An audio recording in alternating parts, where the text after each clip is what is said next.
I rise today, Mr. President, to speak in strong support of the DREAM Act.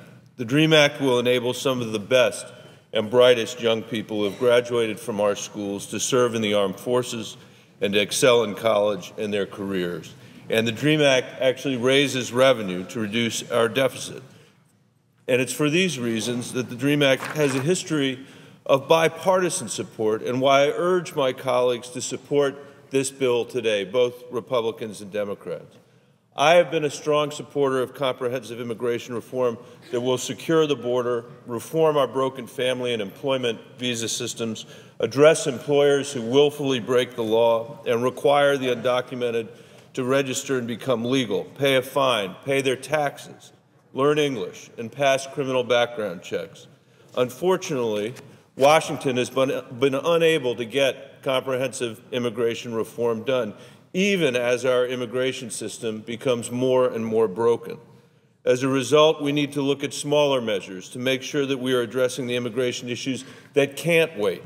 For instance, recently the Senate approved $600 million to send 1,500 new Border Patrol agents, additional unmanned aerial drones, and communications equipment to our southwest border in order to stem the flow of undocumented immigration and prevent the further smuggling of weapons and money.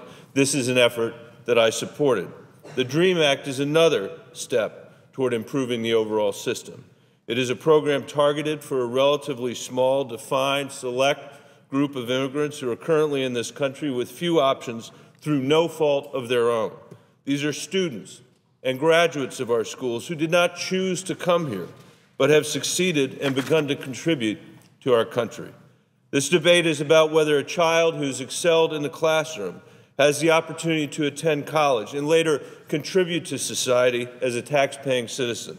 This debate is also about whether a child whose only home is our country can have the opportunity to serve America in our armed forces.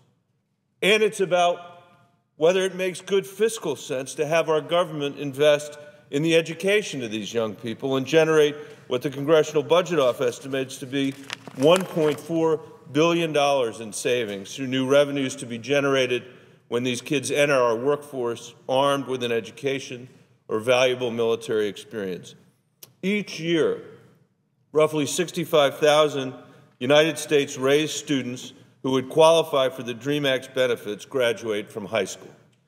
These include honor roll students, star athletes, talented artists, homecoming queens, aspiring teachers, doctors, and U.S. soldiers. As a former superintendent of the Denver Public Schools, I saw firsthand the achievement and potential of these young people. Students like Kevin, who wrote my office this fall to tell his story. Kevin graduated from high school in Colorado with a 3.9 grade point average and has always dreamed of becoming an engineer. He graduated from the University of Denver with a 3.5 grade point average and a Bachelor's of Science in Electrical Engineering with a specialization in control and robotics and a minor in math. Unfortunately, because of his status, and despite the fact that our country is in desperate need of engineers, Kevin cannot pursue his dream of becoming an engineer and is now working in a fast food restaurant. This is just one example of our failed politics where Washington settles for rhetoric over common sense. According to Defense Secretary Robert Gates, about 35,000 non-citizens serve and 8,000 permanent resident aliens enlist in our military every year. In a letter to Senator Durbin this past September, the Defense Secretary wrote that the DREAM Act represents an opportunity to expand this pool to the advantage of military recruiting and readiness. Passing the DREAM Act would provide the opportunity for Fanny, another young woman who reached to my office, to serve in the military. She came to Denver at the age of 7. When she entered high school, Fanny joined the Air Force ROTC program, the drill team, and the color guard. Her dream was to attend the Air Force Academy and serve in the military. Unfortunately, Fanny is barred from service in spite of the fact that this is the only home she knows. Rather than opening the doors to service in this time of war, young people like Fanny who want to stand proudly and serve our country are precluded from doing so. Taxpayers also stand to gain from the DREAM Act. We will receive a significant return on investment through the contribution of these youth to our society and the revenue generated by their newly legalized tax-paying status. It's been estimated, Mr. President, by the CBO that successful DREAM Act applicants will generate $2.4 billion in new tax revenue. This is based on the fact that these youth will be able to transition into higher-paying jobs and will be paying their fair share of taxes. If we're going to get our fiscal house in order, we need to make sure we're getting the full return on our investment and not closing the door on new tax revenues. I know many of my colleagues may still be undecided on whether to move forward on the bill. Some have supported the DREAM Act in the past only to move away from it in the face of heated rhetoric around the issue of immigration.